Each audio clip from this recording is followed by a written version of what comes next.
boa tarde a todos.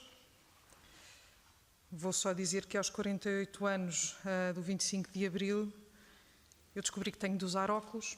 O Sr. General trouxe-nos uma biblioteca imensa. São duas, acho eu, características muito especiais destas conferências. A Câmara Municipal de Cascais propõe-se a discutir e a conversar connosco sobre o 25 de Abril e sobre estes 48 anos, em colaboração com a Fundação Dom Luís I. Convida-se o Sr. General Carlos Chaves. Neste caso, a antiguidade é mesmo um posto, posso dizer, Sr. General? E temos um currículo de várias páginas, mas gostaria de destacar duas ou três questões a ver com este currículo do Sr. General. Para além da sua licenciatura em Ciências Militares, estava na Academia da Amadora, na Academia Militar da Amadora, no tempo do 25 de Abril, mas claro que ainda não estaria vivo no tempo do 28 de Maio. Vamos falar então desta personalidade. O Sr. General Carlos Chaves, para além de ter desempenhado várias funções ligadas ao Corpo Oficial de Generais desde novembro de 2005, penso eu, como aqui está, funções como ajudante de campo, inclusivamente de Ministro da Defesa Nacional, Gabinete do Ministro da Defesa Nacional, esteve ligado também a várias outras questões como a de defesa junto à Embaixada de Portugal em Paris, portanto até na carreira diplomática posso dizê-lo, não é, Sr. General? Exerceu funções, foi comandante do Regimento de Infantaria 14 em Viseu, comandante da Escola da Guarda, inspetor-geral, muito bem. Tem também, por exemplo, funções como assessor do Secretário-Geral do Sistema de Segurança Interna, que é muitas vezes um lugar que pouca gente sabe, e para que é que serve neste país, mas tem muita importância a nível de defesa, é bem certo. Trabalhou também junto do Primeiro-Ministro do 19º Governo Constitucional e Presidente da Comissão de Acompanhamento para a Reforma da Defesa Nacional. Tem graus de Cavaleiro da Ordem Militar de Aviso e da Ordem de Mérito de França. É condecorado com 6 medalhas de serviços distintos. E, obviamente, na sua folha tem serviços que constam 23 louvores. Sr. General, muitos parabéns. Foi uma longa carreira e é uma longa carreira que merece ser, claro, aplaudida. Neste momento posso dizer-lhe, e em conversa acabámos por falar, posso dizer-lhe, Sr. Presidente da Câmara, que o Sr. General é conselheiro do Sr. Presidente da Câmara Municipal de Cascais, Dr. Carlos Carvalho. Obrigada pela sua presença e obrigada também por estar aqui, professor Salvador Teles Menezes, nesta nossa conferência. Esta conferência que tem muito a ver com a história militar e com reflexões de uma vida do Sr. General. Os movimentos militares do 28 de Maio, do 25 de Abril, o passado, que futuro. Vamos também fazer aqui, nesta nossa conferência, uma homenagem que é devida. O Sr. General, com muito empenho, nos diz que o Dr. Luís Fontoura faz uma história e traduz muito daquilo que também é o seu pensamento do ponto de vista da segurança, e gostava muito então que agora todos nós pudéssemos ouvir o Sr. General. Muito obrigada. Obrigado.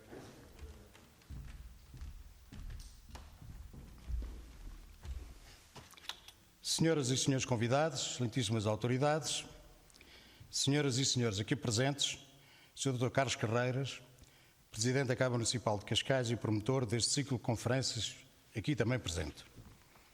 Uma pequena nota prévia justifica-se para melhor entendimento e percepção da minha comunicação. Ela engloba 3 momentos. O primeiro, sobre os movimentos do 28 de Maio e do 25 de Abril. Apontarei factos e as conclusões serão vossas. O segundo, falarei dos 48 anos vividos por alguém que tem 71 anos de idade, eu. O terceiro, e mais substantivo, será sobre a tão propalada ausência de um Conselho Estratégico Nacional, naquilo que pretendo que seja uma homenagem a esse grande português nascido Luís Fontoura. Assim, em primeiro lugar, proponho falar-vos dos movimentos do 28 de Maio e 25 de Abril, situação, evolução e lições aprendidas. Falo-ei unicamente com o que sei, do que li, do que comprovei e do que pessoalmente concluí. Por isso, li cerca de 40 livros, aqui presentes, que o testemunham e comprovam. Primeira conclusão. 2 inícios idênticos, possivelmente 2 fins iguais. Segunda conclusão. Em ambos, Portugal se encontrava numa situação de estado depauperado, esgotado e saturado, com problemas económico-financeiros graves e deterioração da situação política. Terceira conclusão. Na primeira situação, a proliferação de partidos políticos democráticos tinha conduzido à insatisfação, à falta de credibilidade, a lideranças gastas e com muito má qualidade nos agentes políticos presentes em cena. No segundo, não havia sequer partidos políticos. Concluí que, efetivamente, ler é o melhor remédio. Foi o que me aconteceu. Penso estar hoje esclarecido. Vou, pois, relatar-vos o que se viu, ouviu, viveu, com todo o rigor e verdade. Cada um dos presentes concluirá de acordo com a sua inteligência, experiência, conhecimento e, principalmente, de acordo com o que a sua consciência lhe permitir. Pessoalmente, digo já que nenhuma das evoluções registradas por esses movimentos me satisfaz. Mas para que não restem dúvidas, e antecipadamente, o que já aconteceu, me atribuam rótulos, afirmo categórica e solenemente. Vivi a preparação do movimento de militares que originou o 25 de Abril. Apesar de estar no início da minha vida militar, também aqui darei o meu testemunho disso mesmo. Esforcei-me e empenhei-me. Vivi alegrias, tristezas, sucessos e insucessos, mas hoje, 48 anos depois, não estou arrependido do que fiz, ajudei a fazer ou a não fazer, e hoje trilharia exatamente o mesmo caminho. Contudo, exatamente o que vivi tão intensamente obriga-me como cidadão, em primeiro lugar, e depois como militar, que serviu mais de 40 anos, quase 50, às Forças Armadas e Portugal, a não guardar egoisticamente para mim o que aprendi. Eis o que, com a vossa compreensão, vou tentar fazer. Concentrarei a minha análise em 4 personalidades do 28 de maio e em 4 do 25 de abril. Do primeiro serão os presidentes Carmona e Carveiro Lopes e os governantes Salazar e Santos Costa.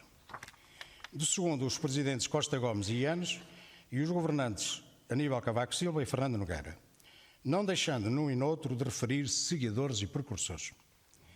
Permitam desde já uma ressalva em relação ao Marechal Costa Gomes, pois só nesta altura li com todo o cuidado o livro de Manuela Cruzeiro e tristemente verifiquei quanto estava enganado pela pressão dos acontecimentos e falta de objetividade da informação recebida sobre este brilhante oficial das Forças Armadas de Portugal.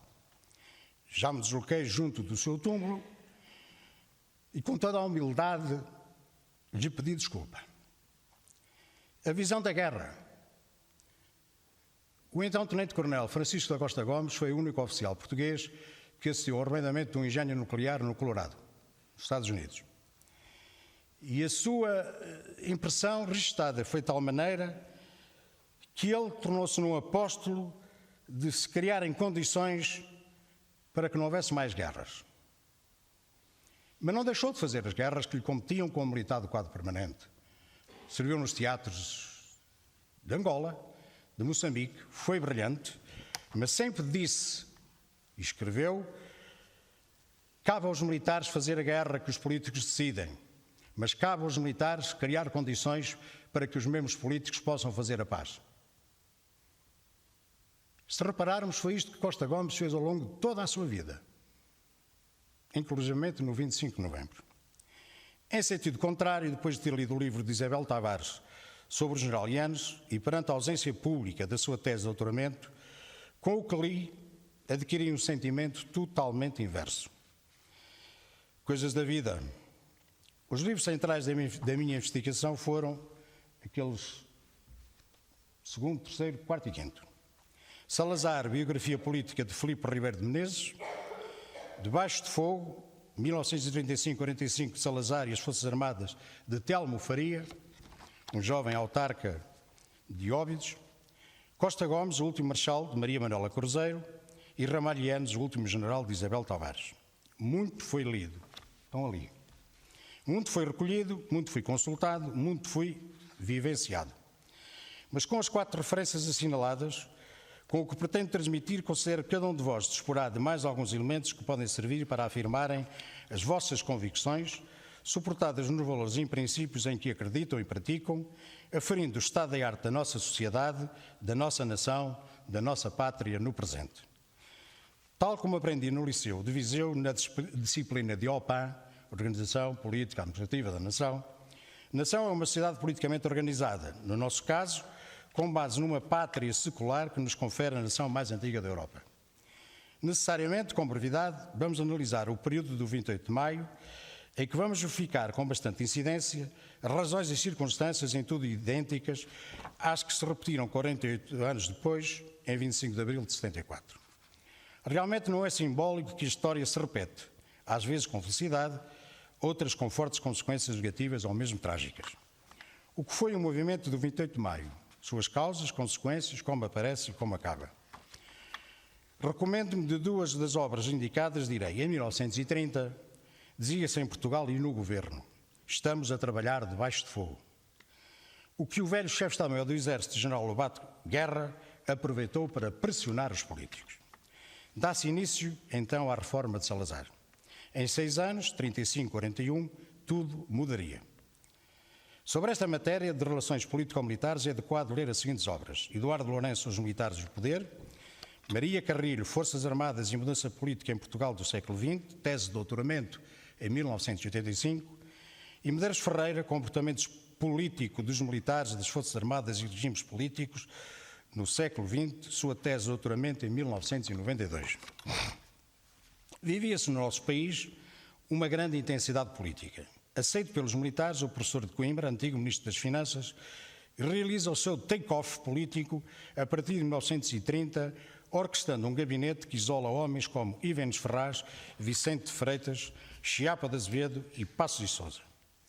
Afasta os chefes militares conservadores com a aceitação do novo texto constitucional, 1933, e através de uma entente cordial que lhe permite obter um feintrismo ideológico, em troca, impedirá a ascensão de uma nova direita militar e civil, adquirindo a liderança do governo e lutando pelo controle político da pasta da guerra. Os militares deviam regressar rapidamente aos quartéis e o exército seria modernizado por Método Salazar em maio de 1932. 3 anos depois, 1935, as fias conservadoras estão neutralizadas, na oposição existe o deserto, é criada uma estrutura orgânica do Comando Superior Militar, realiza-se o saneamento político ou financeiro, aumenta a perspectiva de potencial perigo estrangeiro, dá sempre muito jeito. Salazar assume o controle político da pasta da guerra através dos seus tenentes, ex-cadetes de Sidónio, na sua generalidade. De uma forma confidencial e pessoal, a documentação utilizada permite analisar hoje as implicações dos decretos militares publicados no último dia do ano de 1937. Pode verificar-se, por exemplo, como para cerca de 1 milhar de oficiais, essa data será inesquecível, dada a limpeza das fileiras de militares apanhados nas malhas dos então introduzidos novos limites de idade. Mas os que ficaram não deixaram de se questionar. Se Portugal for invadido, qual será a resposta a dar? E assim nascem as novas Armadas e Exército de Portugal. Situamo-nos em 1930-1941. Será oportuno recordar o número de ministros da guerra entre 1911 e 35. Entre 11 e 14, 6. Entre 14 e 18, 9. Entre 18 e 26, 34. Entre 26 e 35, 14.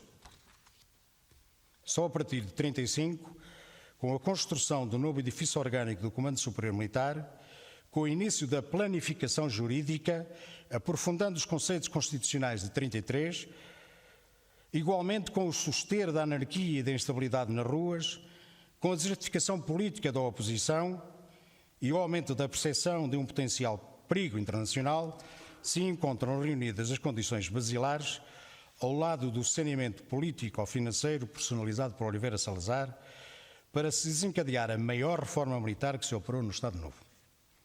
A questão financeira seria, pois, instrumental para a limpeza política que se vai operar em Portugal. No eixo do comando das Forças Armadas, após a legitimação política de Salazar operada em 36, foi decisiva a ação de Santos Costa.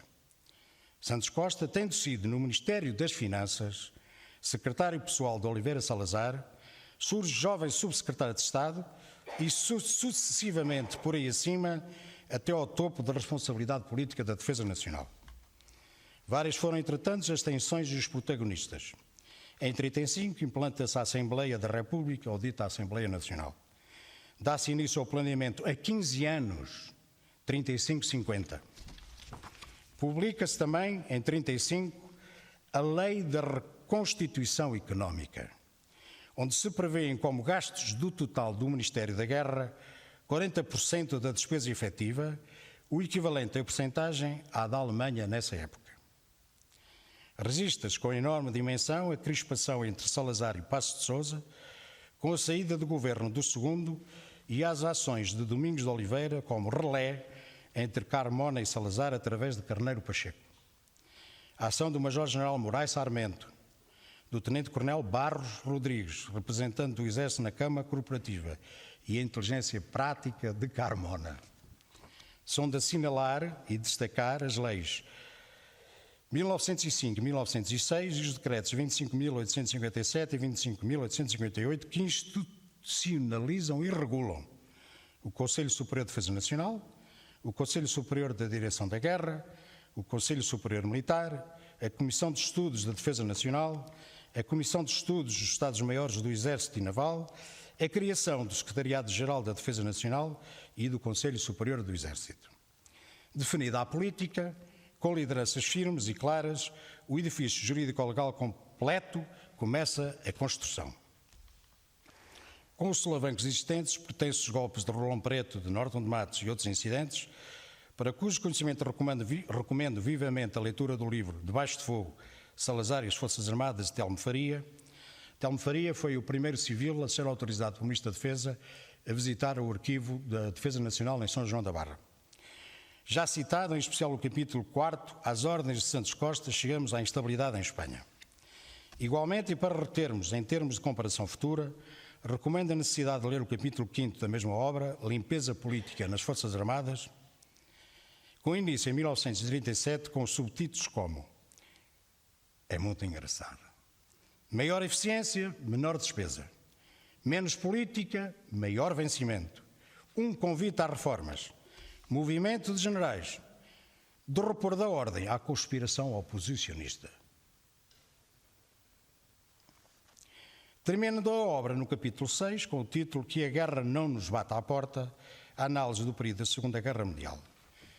Em conclusões, destacaria a secundarização das chefias e o controle político do Exército, que a defesa é inviável e uma autêntica utopia, e a visão dos perigos existentes. Salazar envelheceu e com ele o regime deteriorou-se. Apanhado na fluidez do fim da guerra e de todos os movimentos por estas gerados, Portugal afunda-se. A guerra do ultramar e o sistema de resistência à procura de uma solução política para o fim da mesma colocam Portugal num beco sem saída, a nível nacional e internacional, a que nem a primavera de Caetano deu alento. Os ultras instalam-se em redor do até então venerando chefe de Estado, que se tornou o ator principal da cena política nacional. Foi, pois, com o Portugal depauperado, tal como em 26, que chegamos a 74. Vamos seguir o mesmo método. Causas e consequências. Também com uma análise breve e mais curta ainda, porque isto ainda não acabou. E nós estamos vivos. Reforçamos a nossa convicção de que dificilmente em Portugal se aprende com a história. Os erros repetem-se, as soluções são idênticas e os fins e as consequências os mesmos. Como este foi o nosso tempo, e para terminar esta parte, também de uma forma necessariamente breve, darei testemunho da minha história de vida, breve, começada em 1951 no fulgor do 28 de maio, que espero venha a terminar com uma próxima mudança, a minha vida, passados que estão 48 anos do 25 de Abril. Nasci Carlos Chaves, CC, na vila de São Pedro do Sul, em 17 de maio de 51. No meio de uma família tradicional de agricultores e comerciantes, fui levado à pia batismal pelo segundo CC da minha vida, meu padrinho de batismo, que então, com 9 anos de idade, me facultou entrada na casa do Senhor. Meu padrinho é Carlos Carvalhas. Sim, esse, secretário-geral do PCP, que foi. Nunca em nenhuma circunstância o escondi. e dele, na dimensão exata, tenho orgulho e respeito. Vivi até à conclusão do segundo ciclo dos liceus como menino e jovem feliz, com os primeiros amigos da minha vida, os da instrução primária, que são os amigos para toda a vida, e que ainda alguns tenho vivos, beneficiando então de excelentes mestres escolas, os professores Paulino, Sequeira, Valente. Havia, portanto, na vila poucas professoras. Andavam elas pelas aldeias, porque na vila só homens. Com o expressivo número de amigos, beneficiei da companhia da minha irmã mais velha e já com 13 anos com a chegada do meu irmão mais novo. Os meus pais, Norvinda, já falecida com 96 anos de idade, e Henrique, ainda vivo, a fazer 100 anos, deixo a minha gratidão. A minha mãe, com origens numa tradicional família da vila de comerciantes e empreendedores, os Silva Simões, e o meu pai, com família ligada à agricultura e ao comércio, na aldeia de Baiões, onde ainda hoje procuro refúgio para pensar e refletir. Chegada à capital do distrito, com 15 anos, foi o deslumbramento de um aldeão que, sendo vilão, rapidamente se adapta a cidadão ou cidadino. Foi o total deslumbramento. A independência da presença constante dos pais, o novo mundo, as novas gentes, a cidade. Bem, pois no quente ambiente dos anos 68 e 69, os chumos sucederam-se. O liceu, o reitor Matos, os professores Saraiva, Fonseca e muitos outros, a camaradagem dos amigos Beto, Rui, José Ribeiro, Sobral, Manuel Maria Carrilho, Cunha Matos, Fonseca e das beldades ali existentes. Com a música dos inesquecíveis Tubarões, do Vitó, do Eduardo, do Dutra, do Zé Marino e dos outros, os bailes sucediam-se a um ritmo alucinante. No extraordinário e revolucionário ambiente do místico Café Monte Branco, do poeta, e que hoje seria de certeza técnico superior de limpeza de calçado Cabral, as conjecturas eram uma constante. Relembro um movimento solidário com a crise académica de Coimbra, onde a recolha de donativos provocou a minha detenção pela PIDE no Seminário Maior de Viseu. A festa dos finalistas, com o baile abrilhantado pelo Quinteto Académico mais 2. O sarau cultural, onde às escondidas conseguimos, com a ajuda de Jaime Gralheiro, levar à cena a peça Piquenique de Miguel Barbosa, que também a PIDE quis impedir. Mas a firmeza do reitor Aires de Matos não permitiu. Tínhamos as costas quentes, com a presença dos filhos do Governador Civil e do Presidente da Câmara.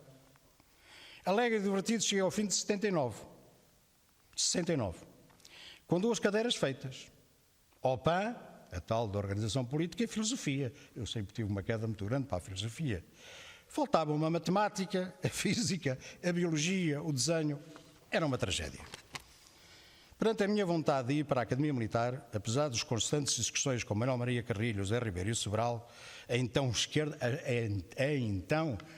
pensante e atuante, perante a visão de ir para a guerra como soldado, tocou a combate e lá fui para o Colégio de Mangualde, onde um corpo docente de elite e num regime de internato consegui terminar o 7º ano e concorrer à Academia Militar.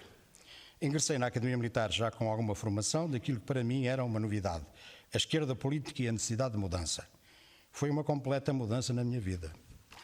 Rigor, horários a cumprir, deveres e obrigações, responsabilidade, obediência, foram, entre outros temas, uma entrada fulgurante na minha vida.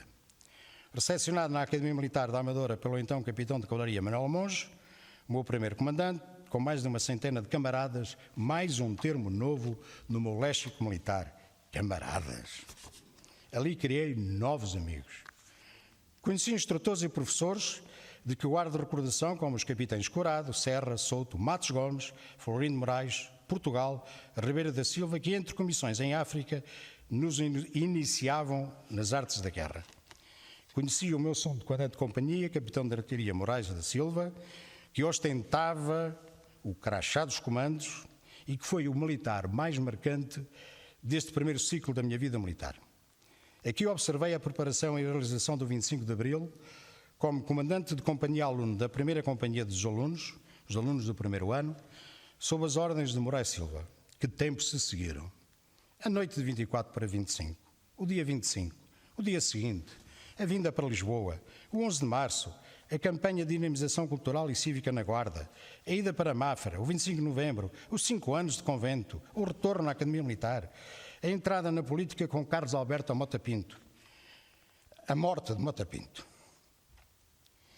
A ida para tomar, o regresso à academia, o jantar de 12 de janeiro de 89, o tilintar das espadas que abalou o então ministro Eurico de Melo, a saída de Eurico de Melo de ministro da Defesa Nacional, o desafio de Fernando Nogueira, as reformas na defesa com Fernando Nogueira, os conselheiros Marcos Vidal e Mário Mendes, mais uma vez o regresso à academia, Paris, Viseu, o comando do Regimento de Infantaria 14, o curso superior de comando e direção, a Guarda Nacional Republicana, o tal sistema de segurança interna, minha querida amiga, Pedro Passos Coelho e a reforma da Defesa 2020. E agora, há 6 anos desta parte, um novo CC.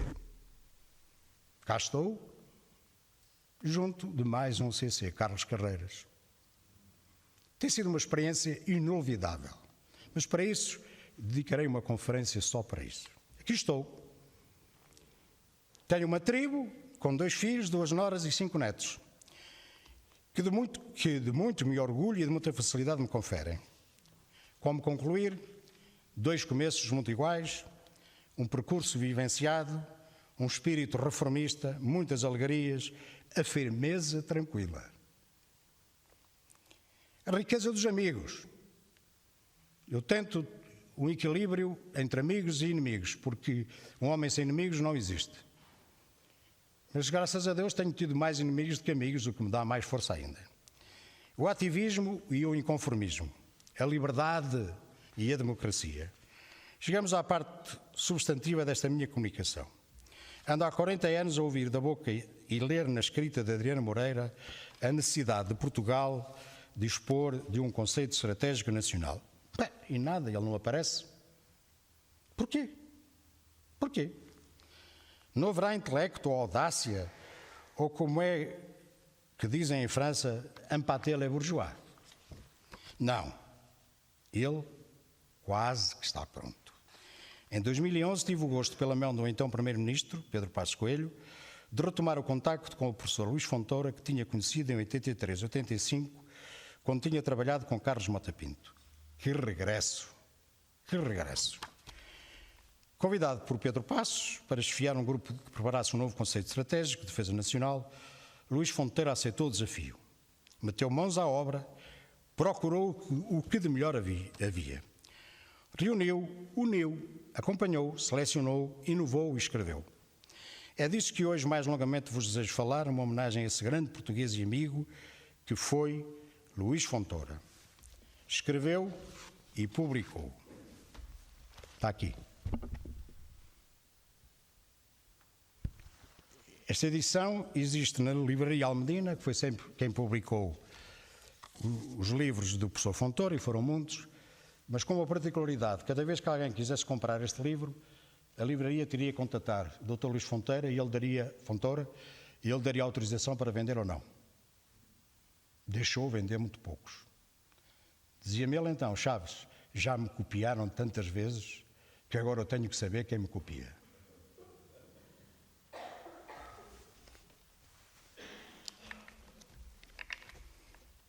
O Conceito Estratégico Nacional pretende enunciar a estratégia global a ser seguida pelo Estado. Deve ser um documento dinâmico. Dará origem a conceitos setoriais, como sejam da defesa militar, da diplomacia, da segurança nacional, da saúde, da justiça, da economia, etc. Então quer dizer que tivemos este tempo todo sem chapéu? Não.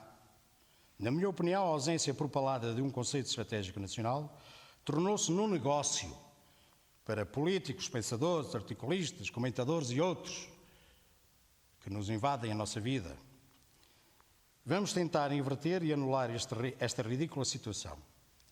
É preciso assumir e mostrar. As razões da revisão em 2012-2014 do Conceito Estratégico de Defesa Nacional. A situação estratégica e o ambiente económico internacional eram consideravelmente diferentes. Mais turbulenta, anárquica e geradora de múltiplos riscos e ameaças. A então conjuntura de incerteza e inquietação seguia de par em par com um contexto em que as potências ocidentais vinham reduzida a sua capacidade de influenciar a evolução mundial como antes acontecia. A dinâmica da integração europeia foi atingida pelas consequências da crise financeira internacional. Gerou fissuras no seu interior e deu aso à sua reconfiguração. A situação económica do país mudou assim de forma pronunciada. O largo espectro de riscos e ameaças, um enquadramento externo mais complexo e turbulento e um contexto interno muito mais restritivo de meios e condições, aconselharam a definir um conceito estratégico de segurança e defesa nacional mais abrangente, realista e claro, para vingar durante os anos de incerteza que se nos deparavam então. O conceito estratégico nacional. Portugal concretizou desde a sua fundação, século após século, o seu conceito estratégico nacional, ainda que nunca tenha sido explicitado num documento formal. Começou por ser o da ocupação sucessiva do espaço, revelando então os nacionais um apurado instinto territorial, concretizado pela espada e pela diplomacia. Depois foi a expansão marítima e o domínio das rotas comerciais. Desde 1974, com o fim do Império assim construído, Portugal deixou de se orientar segundo este conceito estratégico nacional. A opção europeia trouxe importantes transformações socioeconómicas, mas também o mito, repito, o mito de que a solidariedade comunitária dispensava estratégias nacionais e daria lugar à abolição dos diferenciais de competitividade e de condições de vida. Na realidade, desde 1976, o objetivo de mais Europa e o método do bom aluno reduziram a ambição e a determinação nacional, conduzindo ao facilitismo e ao endividamento até à dependência da tutela internacional em 2011. Os insucessos, a desorientação e a falta de expectativas em Portugal tornaram indispensável a configuração de um novo conceito estratégico capaz de fundamentar a vontade e o orgulho dos portugueses para assumir em toda a sua dimensão a afirmação do projeto nacional, que os níveis de desemprego, estagnação económica e prolongados desequilíbrios externos tornam inadiável. Portugal necessita, por isso, de assumir um novo conceito estratégico que defina o objetivo nacional e, simultaneamente, devolva aos portugueses o sentido da dignidade da sua nação, o respeito que lhe é devido e também dos pesados sacrifícios que por ela devemos aceitar fazer. Pesa sobre o país uma descrença pouco saudável sobre os valores nacionais que é indispensável e urgente contrariar. Uma série de qualificativos têm afetado a sua imagem. Quando a adesão à União Económica Europeia correu o sentido do conceito periférico. Depois, à medida que mostrava falta de recursos para realizar os fins do Estado, correu o conceito de Estado exíguo. E na entrada deste milénio é o conceito de protetorado que se tem aplicado. Ora, a nação não deve continuar a suportar estas lesões à sua dignidade e, por isso, é hora de atacar o problema. Assim voltamos quase ao princípio. Somos o extremo ocidental da Península Europeia, com um pequeno território terrestre, mas um dos maiores espaços marítimos do mundo por explorar, submetidos hoje a severas e inaceitáveis restrições de soberania. As dificuldades imensas, algumas geradas por incúria própria, que são o cenário da nossa existência atual, poderão conduzir-nos à finitude se não formos capazes de entender que o dever primeiro do Estado Nacional é garantir não já a sua existência, mas a própria sobrevivência de Portugal. Resta, pois assim, a Portugal lutar inteligentemente por este objetivo, planeando com lucidez e argúcia e executando com tenacidade, sendo que este objetivo da sobrevivência como país independente, com liberdade de ação para defender os seus interesses, deverá constituir-se no presente como a visão informadora do nosso conceito estratégico nacional. Está assim desimpedido o caminho para que se adote uma correção jurídica e conceitual, a designação de conceito estratégico de segurança e defesa nacional. O conceito de segurança, mais amplo que o da defesa nacional, permite convocar com legitimidade a colaboração dos vários ramos do saber e do agir, pois é pluridisciplinar, englobando tudo o que, em todos os planos, possa contribuir para manter a nação forte e disposta a bater-se pela sua sobrevivência em ordem ao seu conceito estratégico nacional. Razão bastante para que o adotemos. Os pilares da estratégia da segurança e defesa nacional são o crescimento económico e social, a diplomacia e as forças armadas. Na face interna, a robustez da economia é a principal fonte do poder nacional. Só um país económico e financeiramente saudável, de contas equilibradas, pode suportar a despesa de outros pilares, além de estimular positivamente ao mesmo tempo, o crescimento sociocultural. O crescimento social está de par com o poder económico, mas tem um ritmo dependente deste. É urgente corrigir as profundas assimetrias da sociedade portuguesa, porque só uma sociedade justa e bem organizada pode invocar a coesão nacional. É assim, da interação séria e equilibrada destas duas faces do crescimento, que é possível superar as dificuldades que nos tolhem o caminho para o progresso e debilitam a capacidade de garantir a nossa sobrevivência.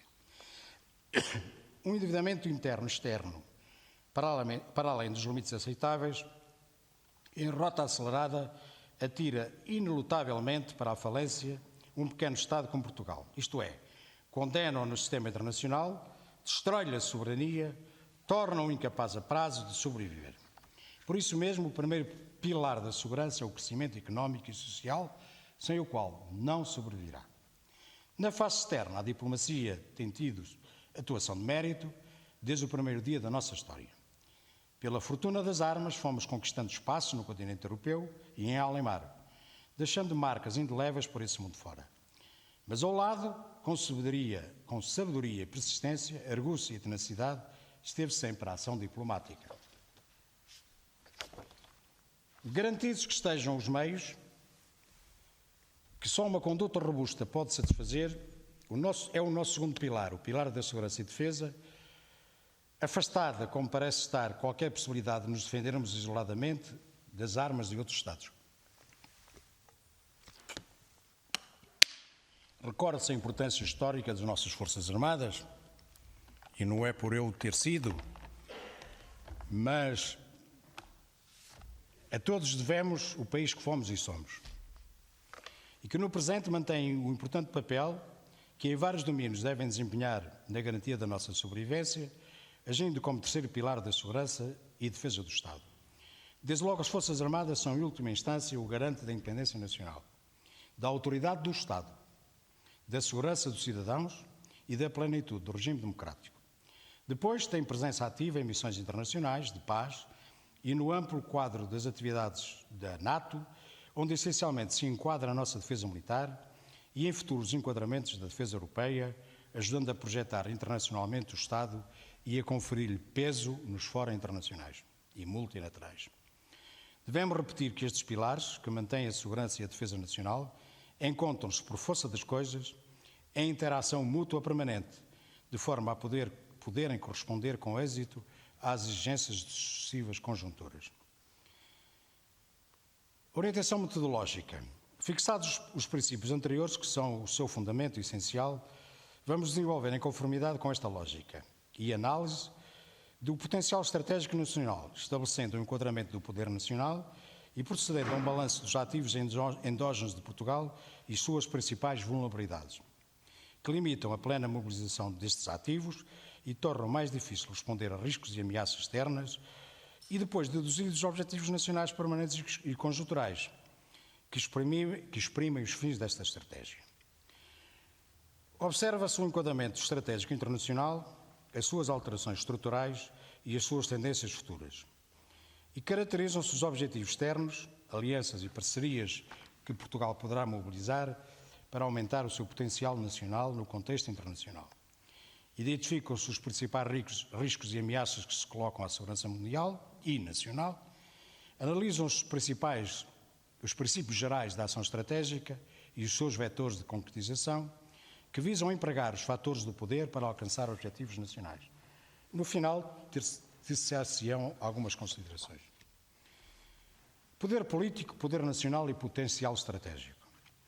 O poder não é um atributo natural, espontâneo, mas antes um recurso construído e em mutação contínua, que resulta da interação ininterrupta das várias componentes que constituem os Estados e serão mobilizadas e desenvolvidas através de um adequado processo de conversão das potencialidades, isto é, do seu poder putativo, sempre apenas um meio e não um fim em si próprio, definível como a soma dos atributos que capacitam uma entidade, vulgo o Estado, para atingir os objetivos da sociedade que lhe dá sustento e em função do qual existe.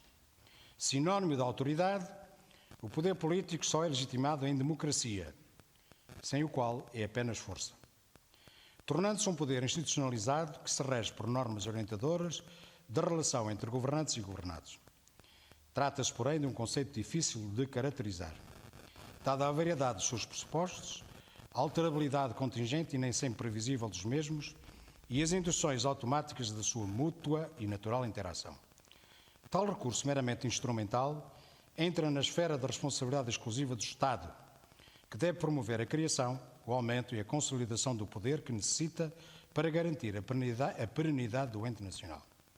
E é por isso seu dever intransferível a organização adequada e equilibrada do aparelho organizacional que utiliza na consecução dos seus fins e no desenvolvimento do progresso do país e das suas estruturas sociais e políticas.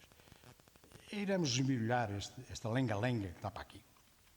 A avaliação do poder nacional, sendo embora difícil e controversa, dada a natureza e mutabilidade constante dos elementos que o compõem, deve ocorrer a miúdo para que as decisões do poder político, devidamente referendadas pelo povo, possam atingir os objetivos a que o Estado se propõe na ordem interna e, sobretudo, na ordem externa. O poder nacional, como já se disse, é o resultado de uma integração multidimensional de poderes económico, militar, elementos de natureza técnico-científica, social, cultural e psicológica e opinião pública. É essencial na sua avaliação, além dos elementos tangíveis, poder morfológico, população, estruturas, considerar com especial exigência os seus elementos intangíveis, a estratégia nacional e a vontade nacional. A estratégia nacional é concebida e executada visando atingir estes objetivos nacionais permanentes ou conjunturais fixados pelo poder político no contexto do conceito estratégico nacional, para o que utilizará no tempo próprio os meios materiais e espirituais adequados.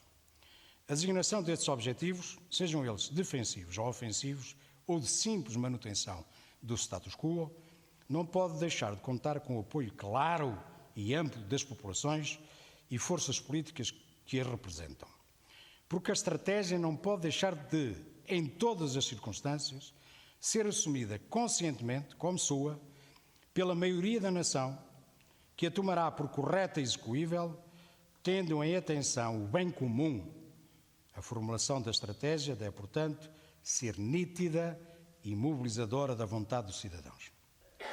Daí que a vontade nacional seja um fator relevante do poder nacional. Cria-se e organiza-se em torno de ideias claras, compaginadas, com as tradições do povo, a sua tábua de valor registada na memória histórica coletiva, o sentir e a inteligência experimentada das gentes, national attachment, como dizem os anglófonos. Não avaliar com prudência estes elementos significará certamente planear-se deficientemente a ação com resultados imprevisíveis. A opinião pública e os líderes nacionais são peças determinantes na formulação da vontade nacional, ambas utilizando os modernos e poderosos meios da comunicação social. Houve tempo em que a opinião de Portugal era em muitas situações relevante, em face da sua presença em pontos nevrálgicos da geoestratégia mundial, assente num conflito pela hegemonia das concepções opostas do mundo.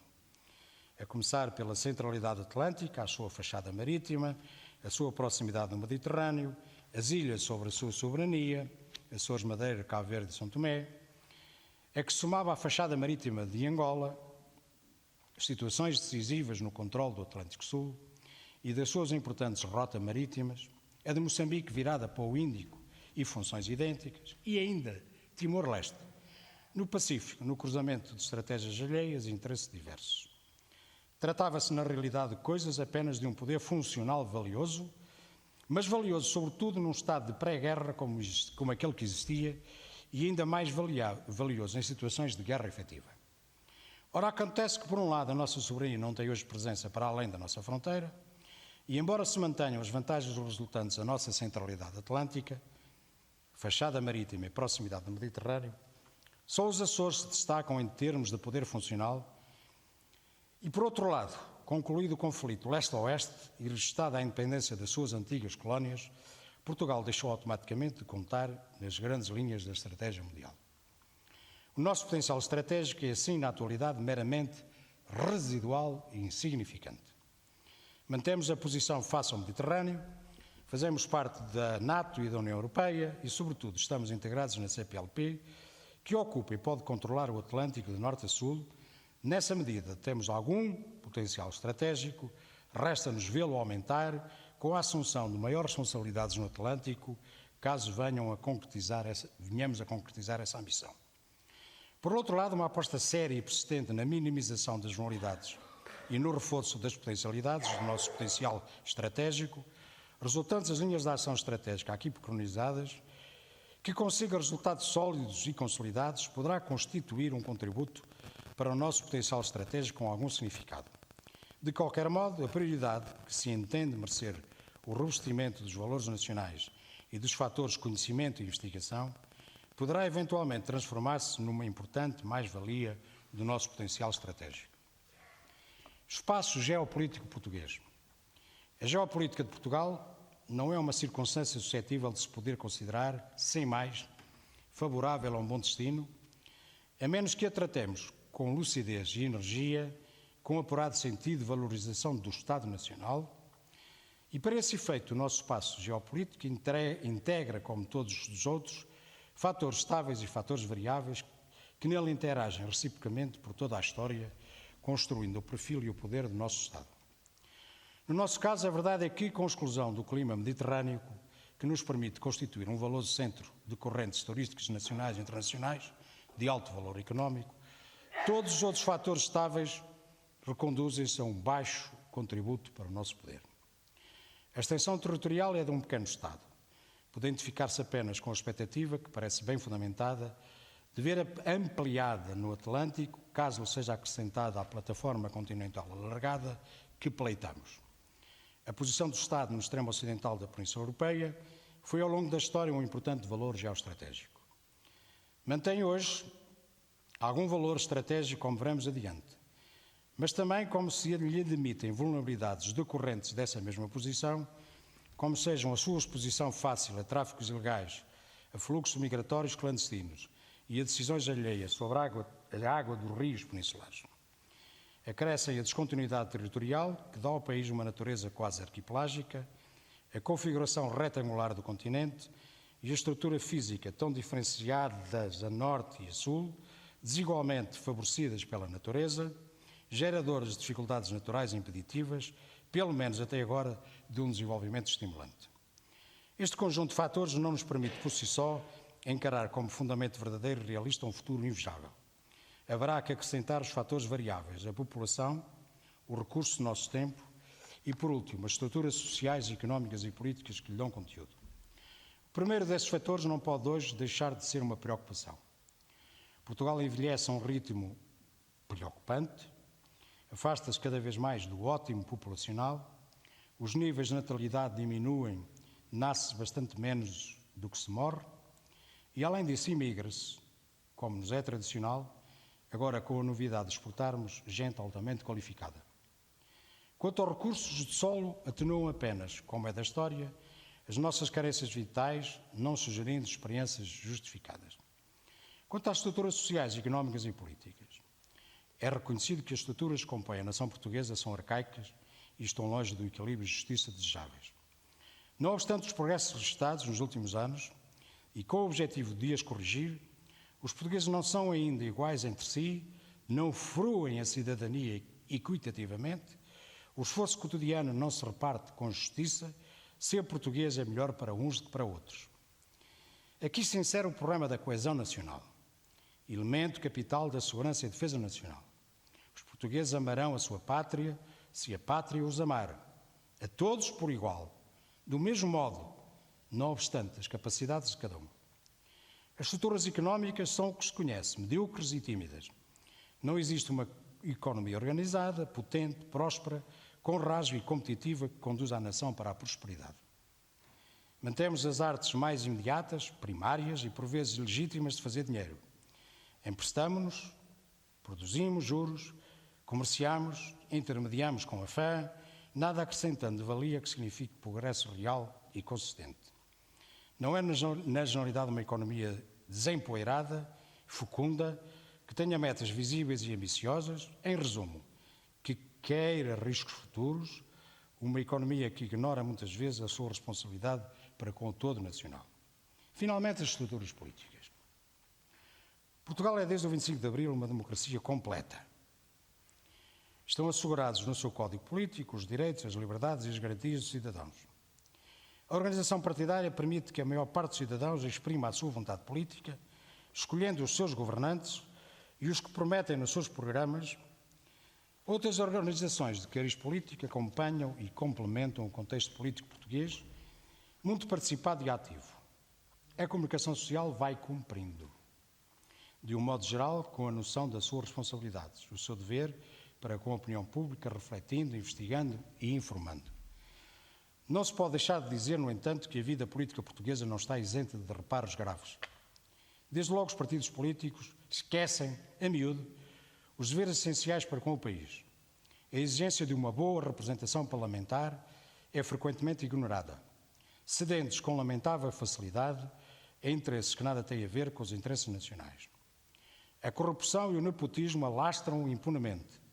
A intervenção indébita e egoísta das corporações profissionais e económicas está para além dos limites aceitáveis. Os portugueses rejeitam com vigor uma tal situação que põe em perigo a própria democracia. Noutros termos, o desprestígio do poder político e do ambiente que o envolve é preocupante e lesa o poder nacional. Não obstante, apesar de tudo o que insatisfaz, e é muito, a vida política portuguesa vai fazendo o seu caminho com respeito pela Constituição. Todavia, devemos recordar que todos estes fatores do espaço geopolítico português, a sua apresentação esquemática é evidentemente académica, estão em permanente interação. Todos se influenciam e compensam mutuamente num contínuo histórico de séculos, gerando no seu conjunto o poder que o Estado dispõe a cada tempo, no plano interno, fazendo progredir a sociedade porque é responsável. No plano externo, garantida a sobrevivência e soberania da nação. Por isso mesmo, cabe ao poder político legitimado a responsabilidade inalienável e intransferível de proceder de forma a acrescentar a tais fatores valor crescente e consistência sólida, compensando insuficiências, corrigindo desacertos, elegendo as soluções que se revelem mais convenientes, de forma a organizar a sociedade, tornando-a harmoniosa e beneficiária do bem-estar no seu conjunto e a estimular sustentadamente o crescimento e o progresso. O espaço geopolítico português não é, como vimos, uma vantagem inicial para o nosso Estado. Devemos encarar este facto com realismo, tal como é, e não nos lançarmos em fantasias. Qualquer estratégia só atinge os seus objetivos se não operar com pressupostos falsos, deturpados ou apenas imaginados. Não se está a dizer que não nos é pura e simplesmente consentida a esperança num futuro melhor. Temos o dever de admitir que as coisas, porque se apresentam assim à partida, desfavoráveis, trazem a todos, e muito especialmente ao poder político em particular, responsabilidades maiores e a exigência de que cada decisão tenha um rigoroso entendimento dos interesses nacionais.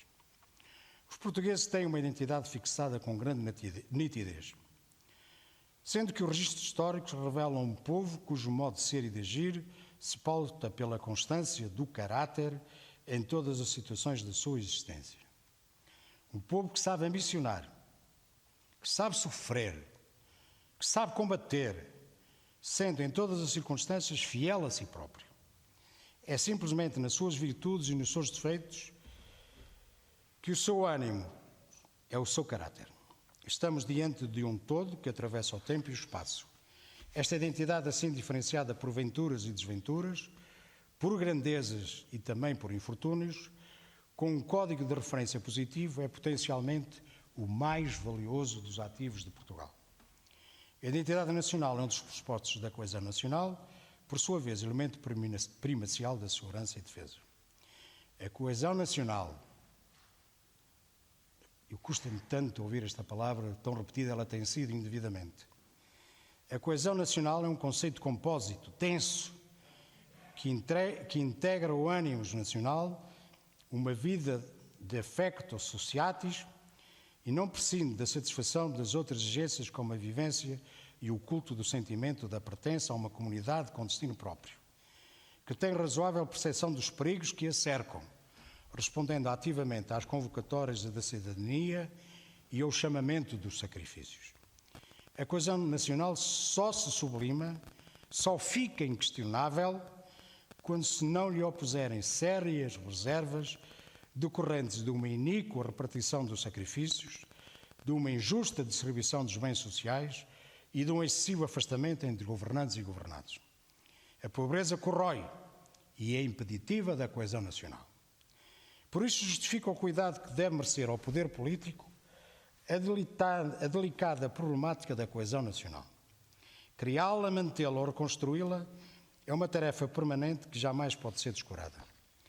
A democracia é condição sine qua non para a legitimidade do poder político instituído, que por sua vez exprime e defende o poder nacional. É em democracia que a vontade nacional se afirma. Mesmo no âmbito externo, a democracia constitui, nos tempos modernos, uma condição incontornável para o prestígio dos países, sendo o fator relevante no xadrez político internacional. Constituiria, no entanto, um perigoso equívoco considerar que o regime democrático português, que se veio consolidando desde 1964, graças ao ânimo da população e à modernização e desenvolvimento do ambiente socioeconómico do país, que a integração europeia facilitou, é uma estrutura inabalável e inatacável. A crise que presentemente assola o país e o ambiente de rarefação do Estado Social podem desencadear fenómenos de contestação e radicalização, detonantes de uma conflitualidade político-social suscetível de pôr em causa o regime democrático. A relação de confiança entre quem governa e a sociedade civil deve ser preservada. O poder nacional tem nos recursos humanos o seu mais importante componente. Por essa razão, estimular o crescimento demográfico, a valorização das pessoas em todos os domínios e o fortalecimento da sua identidade nacional constituem ações altamente potenciadoras do contributo estratégico do ativo nacional. A estratégia para a valorização de recursos humanos encontra nos domínios da educação, da ciência, da investigação e desenvolvimento um campo que é de importância vital melhorar, tirando partido das qualidades intrínsecas do povo português e dos meios disponíveis. Nesse desiderato há que educar para preservar a identidade nacional e, sobre sua inspiração, estimular o desenvolvimento do país. Há que fortalecer os sentimentos de pertença nacional e os mecanismos de construção de uma cidadania livre e ativa. Há que formar permanentemente para dotar cada cidadão das ferramentas necessárias ao seu progresso individual e coletivo. Há que inovar para conferir especificidade ao país e torná-lo mais competitivo, também pela via da diferenciação. Há que investigar, descobrindo, por exemplo, de novo o mar, os seus fundos, os segredos da sua biodiversidade, das suas energias, como há que desenvolver as tecnologias adequadas para tirar partido de tão amplo espaço. A geografia de Portugal continua a ser determinante para a caracterização identitária do país. Trata-se de um espaço de soberania que inclui os territórios imersos do continente e das ilhas dos arquipélagos, mais os imersos das respectivas plataformas continentais, 20 vezes maior, cerca de 1.832.000 de km². Em termos estratégicos, é necessário planear, prevendo a delimitação pela ONU de 3 plataformas continentais de forma a ficarem contíguas e com uma área superior ao dobro da atual. Esta realidade geoestratégica fica reforçada pela relevância que, no contexto atlântico, assume a jurisdição aeronáutica que Portugal exerce sobre regiões de informação de voo, as FIRs, de Lisboa e Santa Maria, à qual corresponde a responsabilidade pela segurança humana, busca e salvamento, da vastíssima área subjacente que abrange cerca de 6 milhões de km². Sob a plataforma continental, muito se tem dito, algumas vezes erradamente e muitas vezes subrepticiamente. Eu pedi a um técnico português que está na OCDE que me fizesse um apanhado da situação na sexta-feira passada. Escreveu ele: Portugal tem vindo a tentar alargar a delimitação exterior da plataforma continental para além das 200 milhas marítimas ao abrigo da Convenção das Nações Unidas sobre os Direitos do Mar.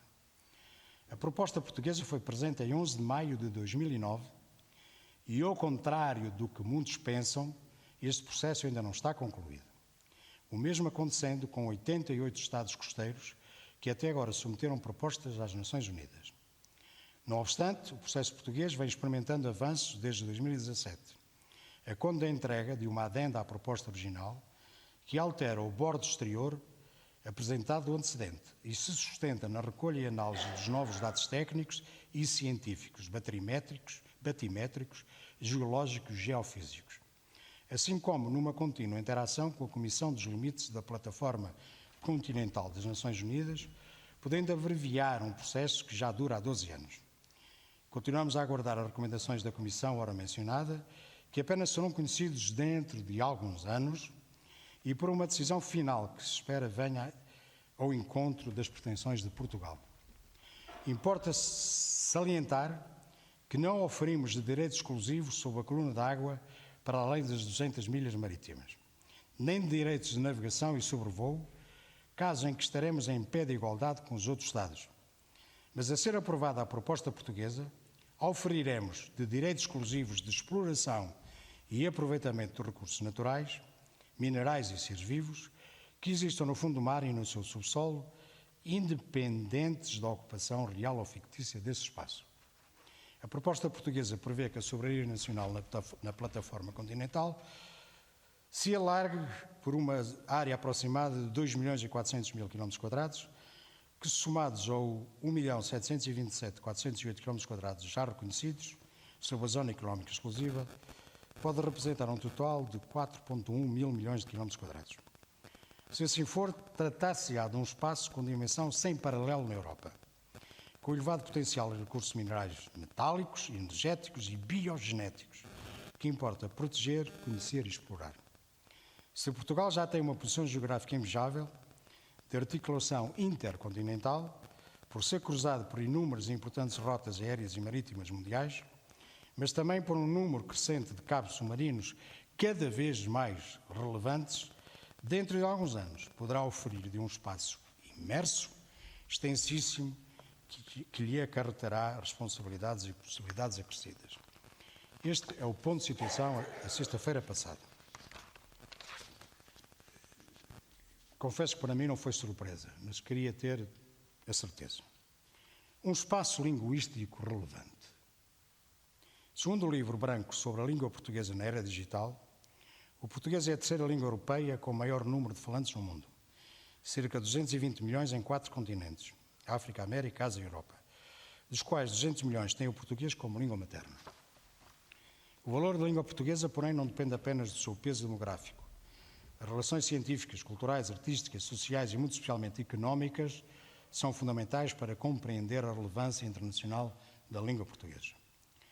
No contexto da sociedade do conhecimento e das tecnologias, de informação e comunicação, a produção de conteúdos e de conhecimento e a sua distribuição baseada em padrões de cooperação e partilha, facilitada pela internet, assume um papel cada vez mais relevante na forma como informação, conhecimento e cultura são produzidos, divulgados e consumidos. Na última década, tem havido um notável crescimento da relevância do português no contexto económico internacional, devido ao desenvolvimento económico do Brasil e de Angola. Segundo dados do Instituto de Camões, o ensino da língua e cultura portuguesa, em 72 países e em vários ciclos de estudos, integra cerca de 150 mil alunos que prevêem utilizar o português na sua vida profissional, contribuindo assim para a expansão da língua portuguesa. Estou a terminar. A presença histórica de Portugal em vários continentes. A expansão marítima portuguesa dos séculos XV e XVI provocou, com a primeira viagem transoceânica de Vasco da Gama, um ponto de viragem no mundo. As descobertas geográficas e científicas feitas pelos portugueses nesses tempos constituem ainda hoje motivo de respeito por um pequeno país que soube acertar o passo com a modernidade e com a defesa dos valores humanistas e universais da época. Vulnerabilidades. Agora vamos identificar quais são aquelas que, no entender do professor, eram vulnerabilidades que não são admissíveis, que um português que inicia o exercício de um alto cargo, como Primeiro-Ministro ou Presidente da República, não conheça profundamente. A frágil economia portuguesa viu-se duplamente confrontada com os desafios que resultaram dos processos de globalização e de alargamento e aprofundamento da União Europeia. A adoção da moeda única foi, nesse contexto, o acontecimento mais significativo. Para fazer face a esses desafios, Portugal pôde utilizar importantes recursos externos, desde os fundos estruturais da União Europeia, de que já vinha beneficiando desde a sua adesão à Comunidade Económica Europeia, até uma maior facilidade de endividamento externo, permitida pela adesão à moeda única. Estes recursos, porém, foram sobretudo utilizados na ampliação descontrolada do consumo privado, no investimento habitacional das famílias, na infraestruturação do território com detrimento dos setores e atividades orientadas para a criação sustentada de riqueza geradora de crescimento, com relevo para a produção e exportação de bens e serviços, pondo em causa fatores essenciais para o crescimento sustentado de uma pequena economia aberta. A anemia do crescimento foi, por um lado, acompanhada de uma gradual ampliação das responsabilidades sociais do Estado, em resposta a carências e déficits há muito existentes, sem, no entanto, se dispor, por um lado, dos necessários incentivos e mecanismos de controle e de eficiência, e, por outro lado, de uma base de tributação alargada e sólida que só o crescimento geraria. Como tal, o financiamento dessas responsabilidades deram origem a déficits orçamentais recorrentes e elevados.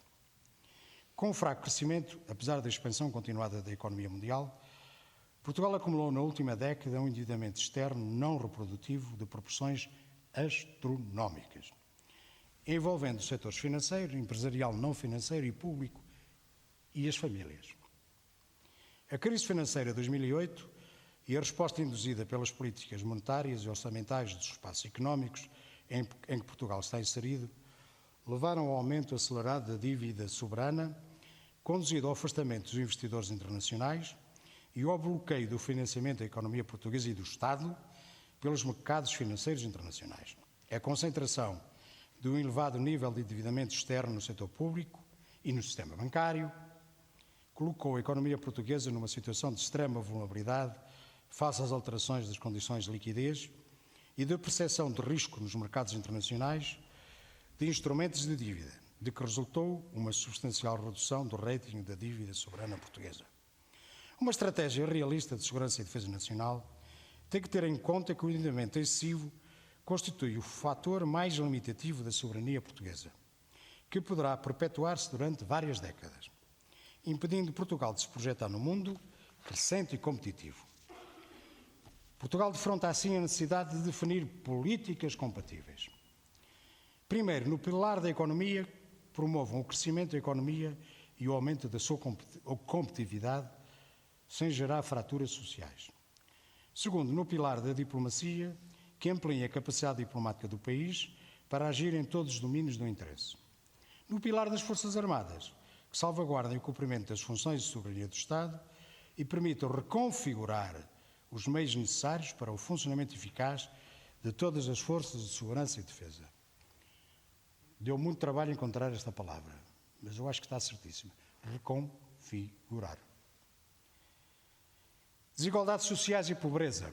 As desigualdades na distribuição de rendimentos, para além de serem sinal de graves desigualdades de oportunidades, especialmente no acesso à educação e valorização profissional de qualidade, devem ser encaradas como uma vulnerabilidade associada aos fenómenos da pobreza, da exclusão social e da criminalidade.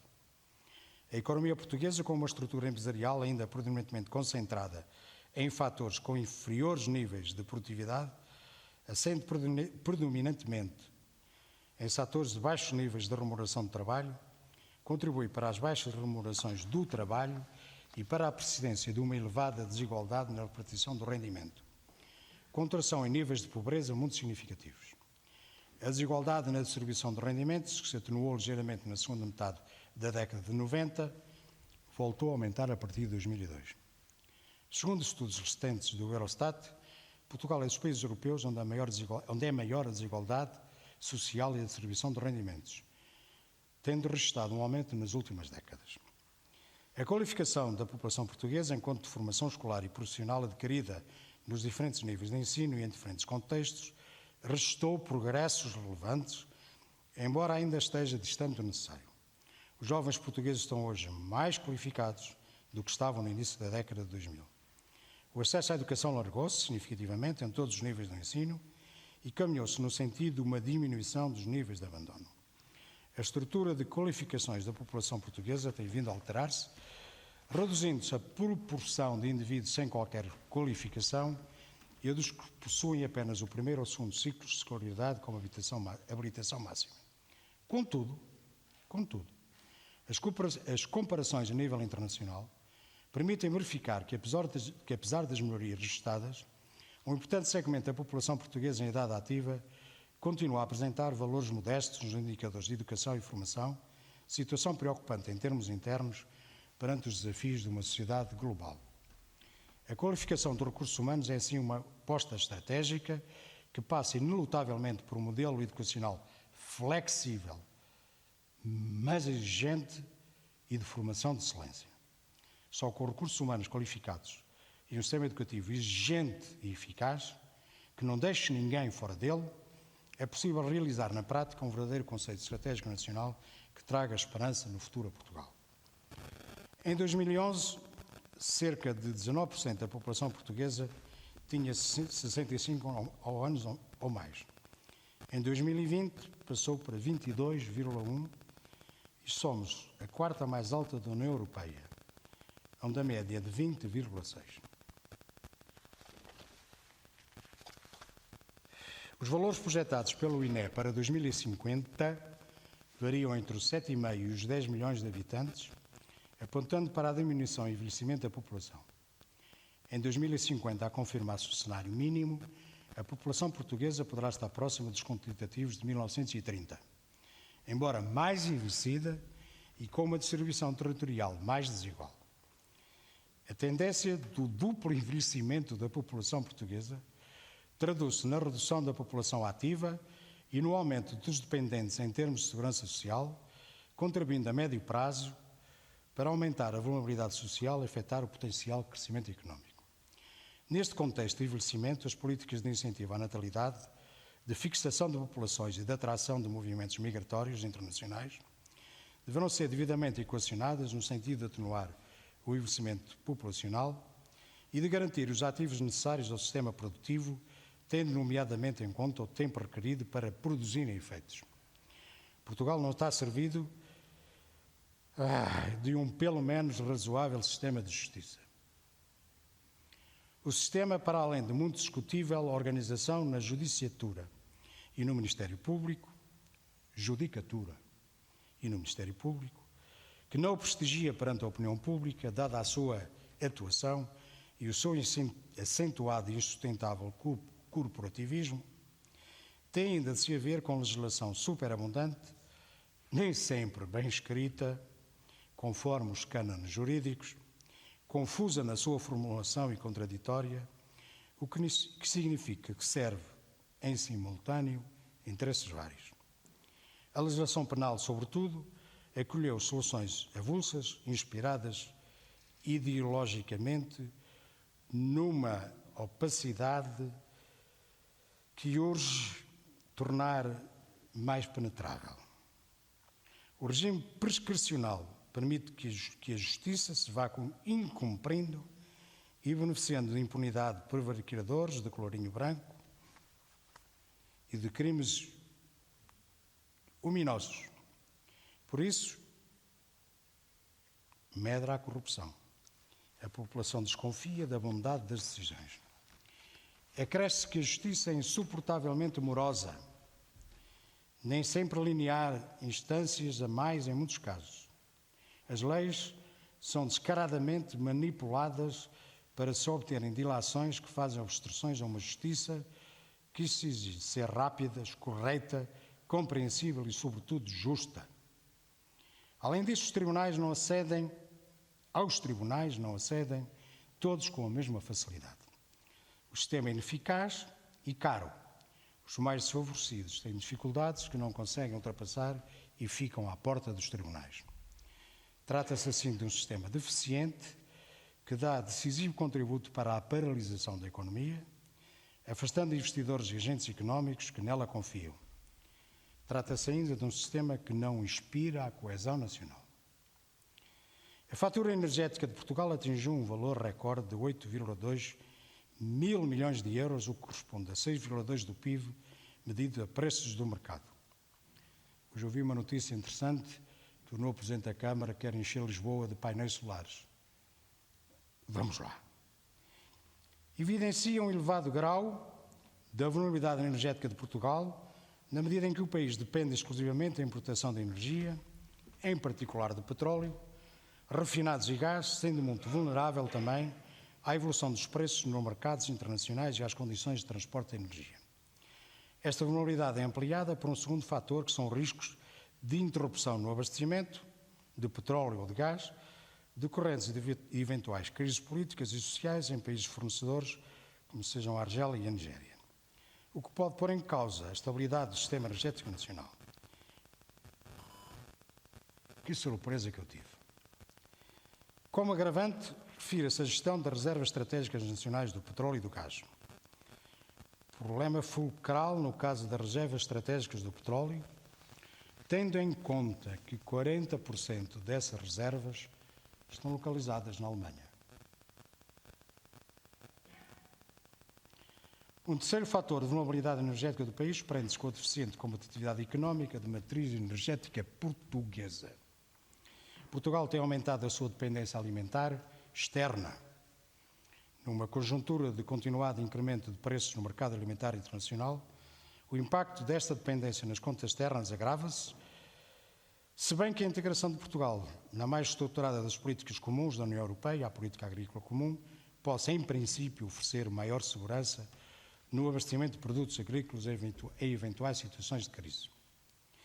Não se pode escamotear, porém, os efeitos das alterações climáticas, especialmente das secas, no mercado alimentar global, com a consequente escassez de alimentos e o respectivo aumento dos preços a nível mundial. Durante os últimos 50 anos, a dinâmica populacional de Portugal foi marcada por duas tendências em termos de ocupação de território. O importante êxodo rural e agrícola, impulsionado por fatores associados à industrialização e à terceirização da economia, com o consequente despovoamento do interior do país e forte concentração da população junto ao litoral. Estas disparidades regionais na distribuição da população pelo território contribuem para aumentar a pressão sobre recursos e a vulnerabilidade do país aos fenómenos geradores de risco, naturais, tecnológicos e ambientais, sendo urgente a adoção de medidas para corrigir situações de utilização desajustada dos sistemas biofísicos, em particular da água e dos solos. As zonas costeiras ocidentais e meridional estão expostas a um maior número de ameaças, como sismos, maremotos, movimentos de massa, erosão do litoral, temporais, cheias. Fato particularmente preocupante, uma vez que nestas regiões se concentra a maior parte da população, das atividades económicas e das infraestruturas fundamentais do país. A diminuição da população ativa agrícola, associada a migrações internas, contribuiu também para o abandono de práticas de manutenção da floresta e da conservação de solos, aumentando a vulnerabilidade aos incêndios florestais e aos processos de degradação ambiental que se traduzem na desertificação física dos solos. Esta interação das condições de vulnerabilidade com as ameaças é causa de importantes prejuízos económicos e de elevado número de acidentes pessoais. A vizinhança territorial com a Espanha acarreta duas outras importantíssimas vulnerabilidades: a água e o nuclear. Estas vulnerabilidades poderiam ver-se sublinhadas pelos efeitos colaterais do hipotético agravamento da situação política interna do Estado. Assim, os objetivos nacionais permanentes e conjunturais, enquadrados pelo Conceito Estratégico Nacional, são o alvo a que se dirige a estratégia do poder político. Os objetivos permanentes traduzem, interpretando-as, as aspirações e as tradições do Grupo Nacional, o processo histórico vivido e cultuado pelos portugueses. O poder político deve assegurar a capacidade necessária para garantir os seguintes objetivos nacionais permanentes que parecem corresponder ao núcleo central dos seus interesses vitais, que são de natureza consensual e significam o que é perene e distintivo da nação portuguesa. Primeiro, a sobrevivência nacional com independência e soberania. Segundo, a preservação e defesa da identidade nacional. Terceiro, o desenvolvimento com progresso e bem-estar nacionais. Quarto, a defesa e valorização da sua condição marítima que é parte integrante da sua existência secular. Quinto, a liberdade de ação dos órgãos de soberania livremente eleitos, o regular funcionamento das instituições democráticas e a realização das funções e tarefas do Estado. Os objetivos nacionais conjunturais. A definição dos objetivos conjunturais permite a elaboração de planeamento estratégico necessário para se alcançar e concretizar os objetivos permanentes, que a política acolhe e determina. Obsendo uma avaliação das conjunturas nacional e internacionais, o elenco proposto é o seguinte. Primeiro, correção dos desequilíbrios financeiros, de forma a restaurar a credibilidade externa e a preservar a coesão social, reforçando simultaneamente a autonomia e a capacidade da ação externa do Estado. Adoção de políticas que materializam a recuperação económica e o crescimento sustentado. Correção das vulnerabilidades e excessivas dependências que limitam aspectos vitais e que ponham em causa a coesão nacional ou cerceiem a liberdade de ação do Estado. Valorização da condição atlântica do país e ocupação efetiva da sua plataforma marítima através da investigação científica, da exploração de recursos e da defesa. Consolidação e ampliação da rede de alianças e parcerias estratégicas económicas. Preservação de uma função de uma defesa militar cooperativa, de natureza dissuasória e defensiva, evitando riscos de perda da solidariedade dos parceiros, da coesão e da segurança coletiva e da identidade nacional. Racionalização e reutilização de recursos mediante o desenvolvimento de capacidades civis e militares integradas. Riscos e ameaças. Identificamos os seguintes riscos e ameaças. Conflitos regionais, proliferação de armas de destruição maciça, nucleares, biológicas, químicas ou radiológicas, a multiplicação de estados falhados e de guerras civis em áreas estratégicas e vitais, potenciando atrocidades em massa, terrorismo e vagas massivas de refugiados, o terrorismo transnacional, com formas de extremismo violento e com impacto altamente estabilizador, o ciberterrorismo e a cibercriminalidade, a criminalidade transnacional organizada, a pirataria, sobretudo em estados em colapso ou em fraco controle do seu território e defesa das vias. A disputa pelos recursos naturais escassos, como sejam os hidrocarbonetos, minerais e água, que podem conduzir a competições violentas para o seu uso e controle. Os desastres naturais e as mudanças climatéricas. Riscos de vizinhança. Portugal defronta-se com os seguintes riscos de vizinhança. A rarefação de caudais de água nos rios peninsulares, motivada pelo agravamento do clima de seca na Península Ibérica. A possibilidade de um conflito generalizado no Mediterrâneo Oriental, Médio Oriente ou Golfo. A produção de vagas sucessivas de imigração clandestina oriundas do Norte da África. A possibilidade, na sequência de revoluções árabes, de os novos regimes perderem o controle sobre parte do seu território, facilitando a sua transformação em santuários terroristas, filiados ou não na Al-Qaeda. Os efeitos radioativos de um eventual ataque terrorista às instalações nucleares de Espanha. Os efeitos colaterais de um hipotético agravamento da situação política interna do Estado das autonomias espanholas. O aumento das ações de pirataria, quer no Golfo da Guiné, quer no Mediterrâneo ou nas costas atlânticas do Norte da África. Estas ações ameaçam o abastecimento energético do país. A proliferação nuclear, em particular, a que viesse a concretizar-se no Norte da África e no Médio Oriente. Os riscos tecnológicos e infraestruturas críticas, com apagões que destabilizem o normal funcionamento da sociedade, podem causar danos importantes.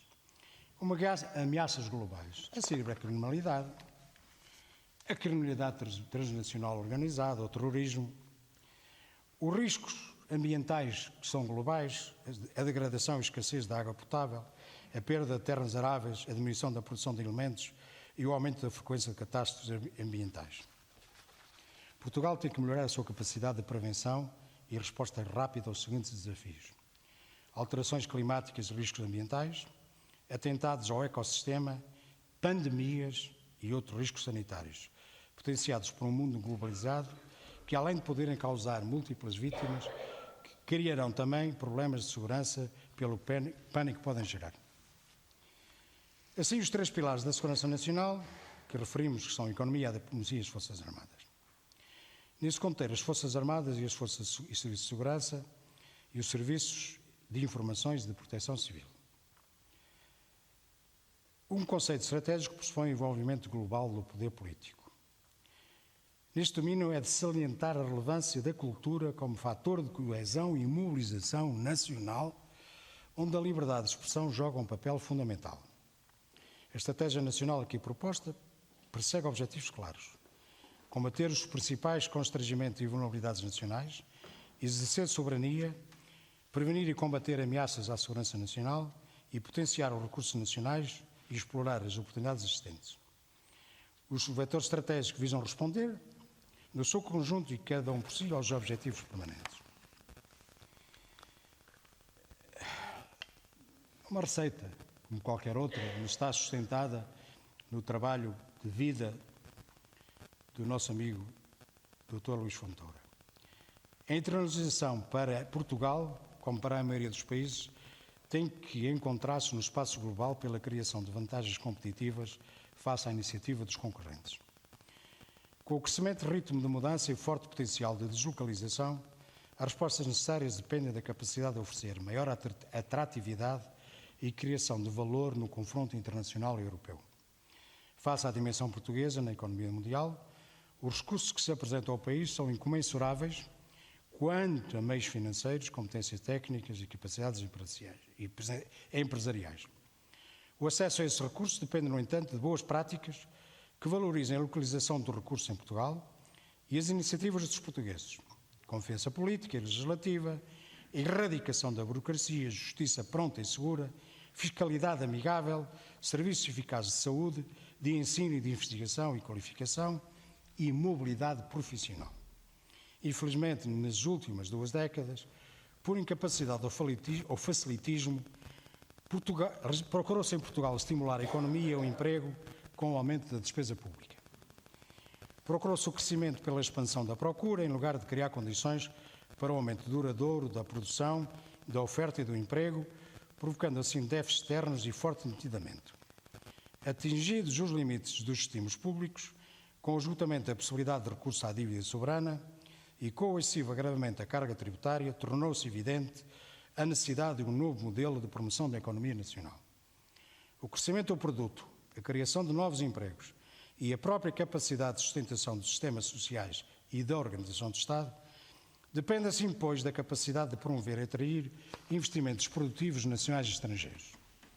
Uma nova estratégia à medida das realidades internacionais e das expectativas dos portugueses impõe agora assumir, sem ilusão, a dinâmica da concorrência global, realidade que Portugal não pode alterar e, ao mesmo tempo, não pode ignorar as limitações do quadro europeu e erradicar as inibições que daí resultam. A confiança num projeto de afirmação nacional exige naturalmente a garantia da credibilidade do Estado e a sua responsabilização na prática política, no funcionamento das instituições, na avaliação e disciplina das finanças públicas, evitando desequilíbrios continuados com recurso a ajudas internacionais e consequentes tutelas externas que atingem a independência nacional e a autonomia relativa. Chegado o país a uma situação em que a dívida externa mais que duplicou o limite considerado nos tratados, 60%, com o limiar da perda da autonomia soberana, impõe-se alcançar a necessária estabilidade macroeconómica e os principais equilíbrios financeiros da economia, de forma a garantir a solvabilidade futura do Estado, reduzir o déficit corrente, atrair investimento e diversificar as fontes de financiamento da economia portuguesa, com o fim de relançar o crescimento. É imperativo também efetuar uma forte aposta nas exportações, a fim de começar a gerar excedentes externos, isto é, saldos positivos da balança de pagamento.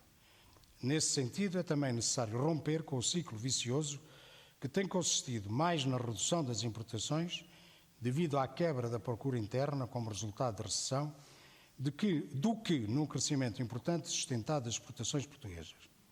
Em lugar de um crescimento espontâneo das exportações portuguesas, como o que se tem verificado, importa o crescimento daqueles que incorporem maior valor acrescentado nacional.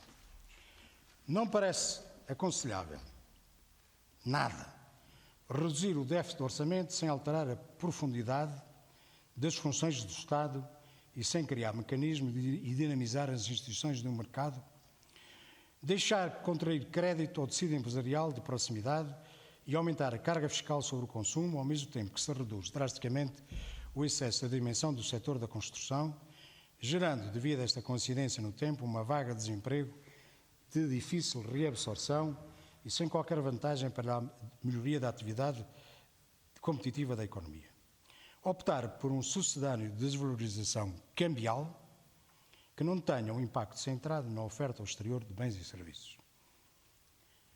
No futuro, não seria descartar a hipótese de avançar para uma negociação com a União Europeia que permitisse aliviar o peso da dívida externa contraída pelo Estado após o início da crise financeira internacional 2009-2012 e que esteja atualmente na posse de agências europeias.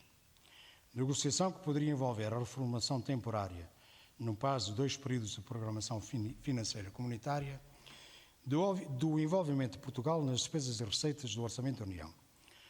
Portugal precisa mais de uma negociação dessa natureza do que novas injeções de fundos estruturais, exceto no que toca às redes transeuropeias e financiamento da investigação e desenvolvimento. A retoma do crescimento da economia é assim fundamental. Só haverá crescimento se houver retoma do investimento na produção de bens e serviços transacionáveis que contribuam para ganhos sustentados da produtividade da economia. A redução dos custos de trabalho, que não sejam os do trabalho, são igualmente o fator relevante, sobretudo para as pequenas e médias empresas. Devem ser tidas em consideração as seguintes linhas de orientação: reduzir os elevados custos de contexto, promover uma verdadeira liberalização do mercado, incentivar a produção nacional para o mercado exportador, diversificar e preparar o sistema financeiro para partilhar com os empresários o risco associado a processos de inovação e internacionalização, abrir novos mercados externos à economia portuguesa, defender na União Europeia a criação de uma zona de livre troca do Atlântico Norte, que permita aceder aos mercados dos Estados Unidos e Canadá para oferecer novas oportunidades de escoamento a produtos nacionais e atrair investimento direto estrangeiro. Orientar a diplomacia no sentido de obter a concretização de parcerias para a globalização. Recomendam-se ainda as seguintes orientações no que diz respeito aos recursos humanos: valorizar o capital humano através de um sistema de educação criterioso, sensato, rigoroso, exigente e estável. Garantir a eficácia de um sistema de educação, bem como a qualidade e o nível e o prestígio das nossas instituições universitárias e científicas. Reajustar a adaptação à Convenção de Bolonha. Criar modelos formais de interação permanente entre instituições de investigação, de ensino superior e do setor empresarial. Promover, através de instituições educativas, uma cultura de segurança cimentada no conhecimento dos valores portugueses. Promover o estudo e a investigação nas universidades sobre questões estratégicas de defesa nacional, em partilha com as empresas e ligadas à diplomacia. E agora vem aqui um assuntozinho, 4 linhas, que foram, são e serão o desafio da minha vida. Proporcionar aos jovens que para tanto se voluntariarem a vivência dos problemas do país em ambiente de interação cívica e multicultural, iniciada na instituição militar durante um mês, no âmbito das atividades das principais instituições de serviço público, organismos militares ou de segurança interna, de proteção civil, de proteção ambiental e de preservação do património cultural. Se todos os jovens com 17 anos chegassem a saber trabalhar com um aparelho de suporte de vida, aquelas coisas que agora até se põem nos centros comerciais para salvar vidas, já teríamos feito muito. Promover políticas aliciantes de incentivo à natalidade. Aqui não sei como, não posso ajudar. Assegurar a sustentabilidade financeira dos sistemas de saúde e de segurança social, por forma a gerir o envelhecimento sem agravamento das desigualdades. Compensar o envelhecimento através de uma política de imigração integradora e humanista que ajuda à coesão nacional, impedindo a criação de guetos e a marginalização de segmentos da população. Atrair segmentos da imigração que vão de encontro às necessidades do nosso mercado de trabalho. Nos domínios estratégicos,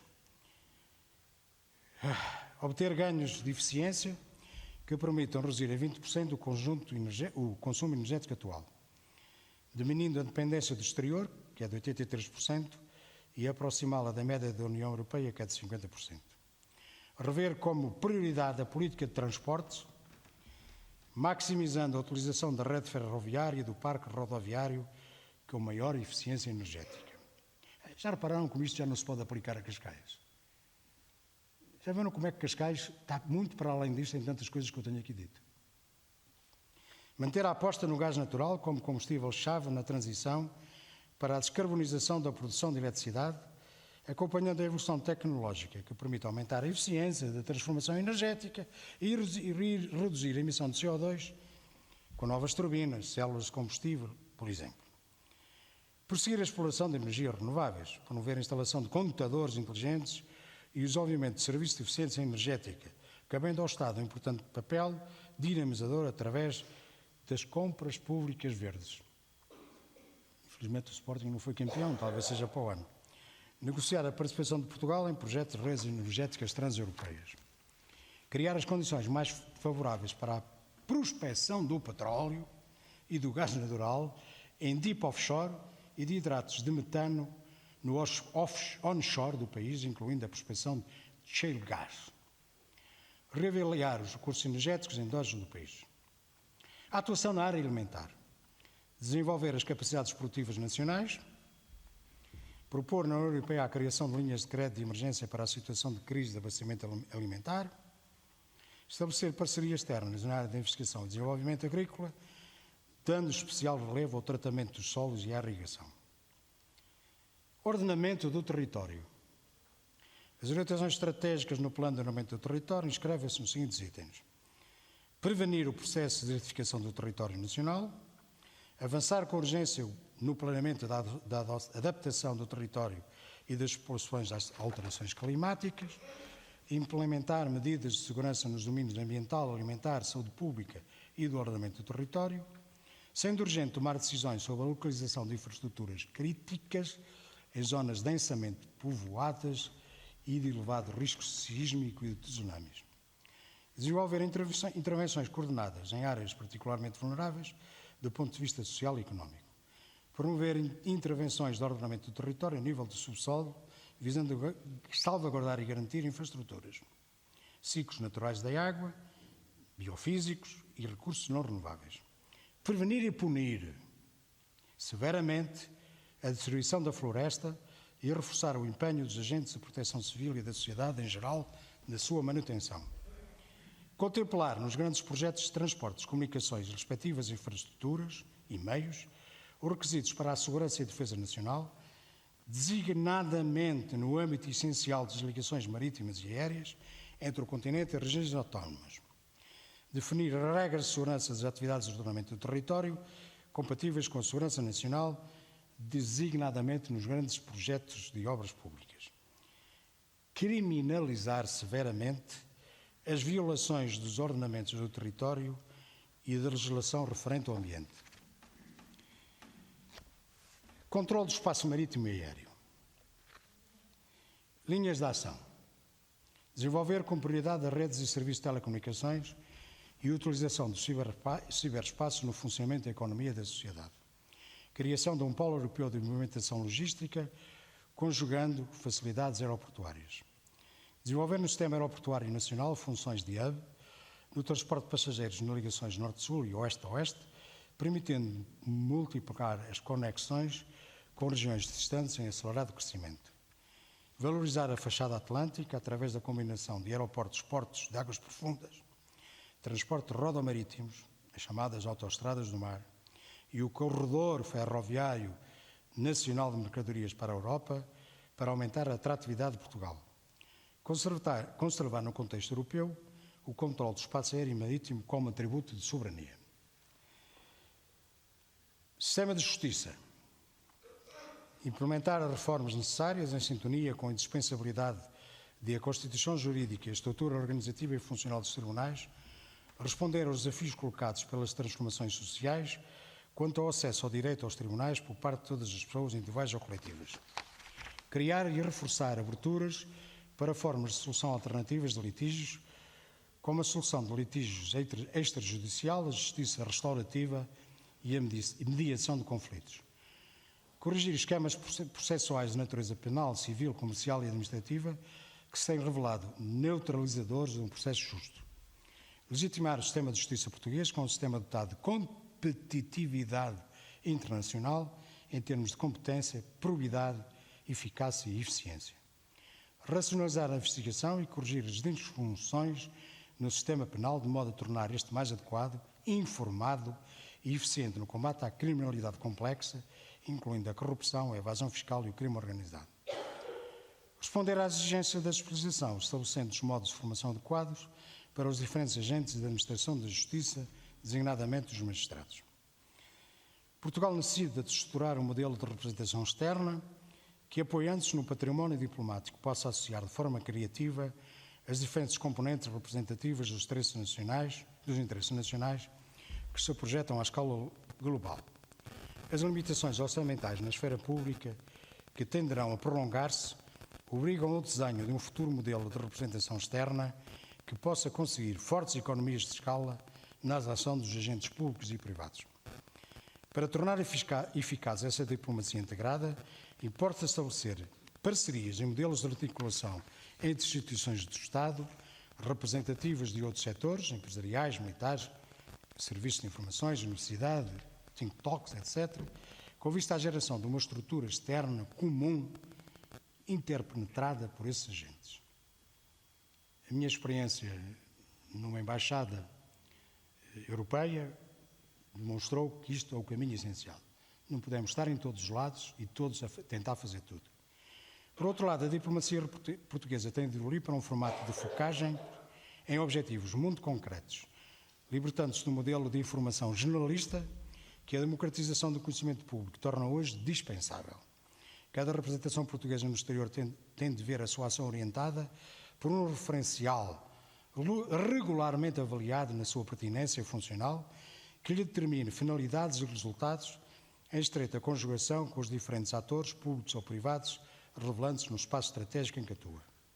Contrariamente ao que acontece, é imperioso que a ação das missões diplomáticas se estruture numa verdadeira rede, eventualmente assente em pontos focais com especial autoridade e responsabilidade sobre determinadas áreas geopolíticas. As informações. Conhecer para prevenir e combater. O caráter imprevisível, multifacetado e transnacional das novas ameaças na era da informação confirmou a relevância da intelligence. A capacidade para absorver e destrinçar a informação concede clara posição de supremacia a quem dela se serve, sendo por isso fundamental para a função governativa, sobretudo em matérias de segurança e defesa. No âmbito da definição das atribuições do Estado e identificação dos respectivos agentes com competência em matérias de defesa e segurança, os serviços de informações assumem especial relevo pela principal missão de recolha de informações privilegiadas e o desenvolvimento de ações de influência numa perspectiva de identificação de ameaças projetadas para o território nacional, visando a contenção de riscos e danos.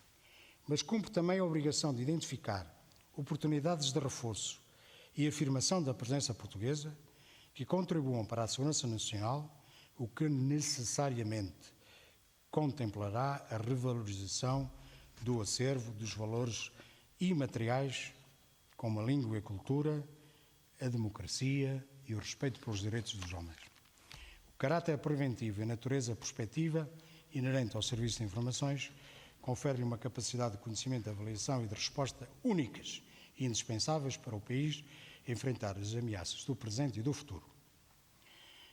Instrumentos com que o Estado deve contar para prevenir riscos e exprimir a vontade coletiva de soberania. Capacidade de vigilância e controle do território nacionais e do espaço aéreo e marítimo de soberania. Capacidade para identificar, prevenir e combater as ameaças transnacionais, que também incluem a participação em missões de estabilização e de paz. Capacidade para executar missões destinadas à salvaguarda da vida e dos interesses dos portugueses, nomeadamente a proteção e evacuação de cidadãos nacionais em áreas de tensão e de crise. contribuir para a organização da resistência em caso de agressão, em cooperação com os nossos aliados. Capacidade para, no contexto de uma ação dissuasora, apoiada também no nosso quadro de alianças, desencorajar agressões ou restabelecer a paz em condições satisfatórias para o interesse de Portugal. Dever-se-á procurar uma eficiente articulação entre meios civis e militares, de forma a garantir uma capacidade de resposta integrada a agressões ou ameaças à segurança nacional. Parece conveniente, em verdade, para o estabelecimento de um sistema de formação e treino de reservistas, particularmente no que respeita a quadros, oficiais e sargentos, o que conferirá maior flexibilidade para definir o sistema de forças permanente, possibilitando a mobilização das forças em falta para completar o sistema necessário. No quadro da segurança interna e por razões de economia de meios, considera-se necessário traduzir em medidas efetivas a lógica que justifica o modelo dual das forças de segurança interna, civil e militar, através do estabelecimento de capacidades diferenciadas e ajustadas à natureza específica. Haverá que promover dispositivos legais que permitam o emprego limitado das Forças Armadas a título excepcional, em suplemento das Forças de Segurança Interna, no respeito pela vocação, formação e treino de cada força, quando se não justifica a declaração de uns estados de exceção previsto na lei, e dimensionar para um nível de risco aceitável as capacidades militares que mitigam as consequências de ataques terroristas, cibernéticos, nucleares, biológicas e químicas e de catástrofe. Sobre a cibercriminalidade nem vou dizer nada. Tem na berra. Toda a gente fala sobre isso, sem saber o que é que se estão a dizer. Mas já agora digo. No domínio da cibercriminalidade, definem-se como linhas prioritárias. Aplicar a Estratégia Nacional de Cibersegurança, que existe, está publicada, mas nem tudo o que se lê, o que se publica no Diário da República se lê e muito menos se pratica. Avaliar as vulnerabilidades dos sistemas de informação e das múltiplas infraestruturas e serviços vitais nele apoiadas. Conferir à estrutura responsável pela segurança os órgãos técnicos necessários. Sensibilizar os operadores públicos e privados para a natureza crítica da segurança informática. Aguarda-se um fim de semana sem cartões de crédito. Explorar as ligações com os organismos da União Europeia e da NATO especializados na matéria. Aprofundar e afirmar as nossas relações externas de defesa. Participar no processo de transformação da OTAN. Apoiar a política de segurança comum da União Europeia. Intensificar as relações bilaterais e multinacionais no domínio da cooperação técnico-militar e operacionalizar o conceito de segurança cooperativa. Friso muito esta palavra, é novidade, mas hoje em dia não há defesa sem ser cooperativa. A redução dos fatores de estabilidade global e dos conflitos regionais associados diz respeito ao núcleo duro da segurança nacional. Nesse sentido, compete ao Estado português participar em operações internacionais de apoio à paz e de ajudas humanitárias, investir na segurança do Magreb, participar em missões da reforma do setor de segurança, formalizar parcerias estratégicas de segurança sempre que possível. As Forças Armadas devem dispor de capacidades para estar em condições de assegurar, através de forças navais capazes que possam manter de forma autossustentada por períodos prolongados e com capacidades de proteção tridimensional, assegurar a dissuasão e o exercício de atividades de controle do uso do mar, conduzir operações navais de bloqueio, interdição e proteção, quer em águas profundas, quer em ambiente litoral, e assegurar atividades de projeção do poder naval sobre terra, através da realização de operações infíveis e de apoio a operações terrestres e aéreas. No que diz respeito ao Exército, assegurar a condução de operações de estabilidade prolongada a nível brigada e, simultaneamente, várias operações não prolongadas de pequena unidade ou subunidade. No máximo, levar a efeito uma única operação de brigada robusta, organizada e equipada para operar em qualquer cenário e grau de intensidade com apoio aéreo e naval durante um período limitado, com tempo alargado de prontidão. assegurar a condução das operações defensivas, ofensivas e de apoio a forças navais e terrestres, isto de parte da Força Aérea, de forma autónoma ou integrada em missões nacionais e ou internacionais, através de forças modulares, interoperáveis e adaptáveis a qualquer cenário e grau de intensidade, tendo em conta, lá vou eu levar pancada, a limitação dos recursos disponíveis e o prolongamento das restrições orçamentais.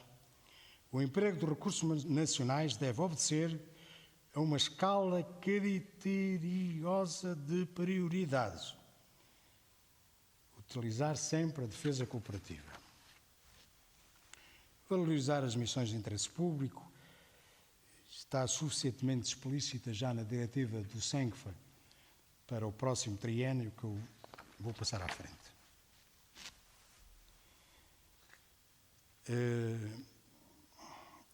É denso, mas convém ler, depois de efetivamente passarmos a ter um único comandante militar, ver a diretiva que o SENCFA publicou na semana passada sobre como é que tudo isto vai funcionar.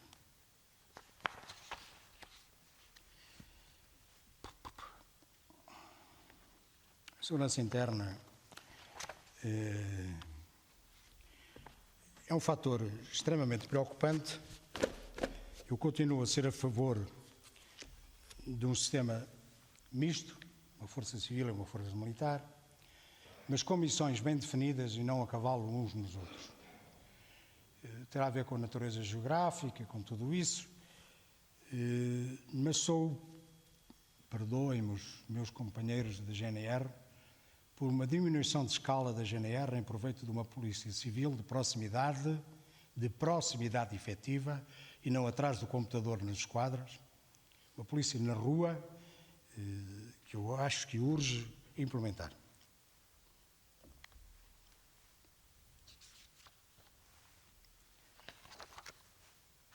Apostar no conhecimento, na tecnologia e na inovação.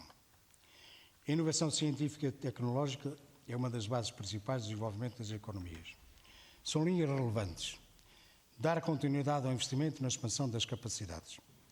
Atrair para Portugal centros de inovação e desenvolvimento e centros de competências de empresas multinacionais e desenvolver as funções de Portugal como local de teste e experimentação de novos conceitos e soluções tecnológicas. Prosseguir o trabalho da estrutura de missão para a extensão da plataforma continental.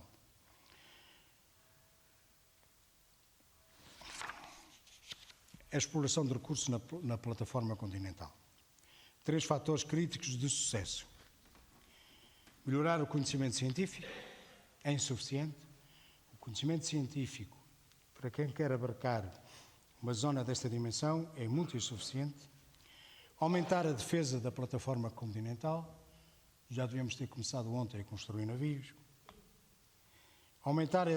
Incrementar a capacitação tecnológica. É fundamental aumentar desde já a defesa da plataforma continental através do reforço da vigilância, do controle e da capacidade de intervenção no vastíssimo espaço marítimo e aéreo adjacente, de forma a evitar que terceiros se apropriem legitimamente de recursos naturais. Eu lembro que eu sou oficial-general do Exército, mas sou, acima de tudo, um oficial das Forças Armadas e um cidadão que pretende ser responsável. Boa noite, Luís Fontoura. Chegamos ao fim. Luís Fontoura foi condecorado, imaginem lá, 2 vezes pelo Estado português. Uma em 1970 e outra em 2013. Isto num país de condecorados e decorados. É triste, vergonhoso, mas é verdade. Verdade que não me cansarei de repetir e de afirmar. Luís Fontoura coordenou e produziu o melhor documento sobre estratégia nacional dos últimos 48 anos. Está vivo, doutor? Gostaria de ter tido tempo para se falar sobre o serviço militar obrigatório. É hoje requerido e porquê? Desenvolvimento do poder local na evolução da Europa das Nações. Sobre a última palavra dos Lusíadas, que é a inveja. Sobre a impunidade como sentimento e prática dos donos disto tudo e o seu progresso. São preocupações que me assaltam. Mas tenho, contudo, certezas e convicções, como que aquela que acredito, mas acredito mesmo, que com lideranças fortes, óbvio que democráticas, determinado o rumo os portugueses são capazes de alcançar. A personalidade de Luís Fontoura, o seu percurso, o seu pensamento, o seu permanente entusiasmo, apesar das amarguras da vida, e não foram poucas, fazem dele um exemplo a seguir. Com isto vos deixo. Se o Sr. Presidente permitir e organizar para o ano um ciclo de conferências, eu venho cá responder as perguntas depois de lerem os livros que eu deixo aqui à vossa disposição. Façam o favor de serem felizes. Muito obrigado.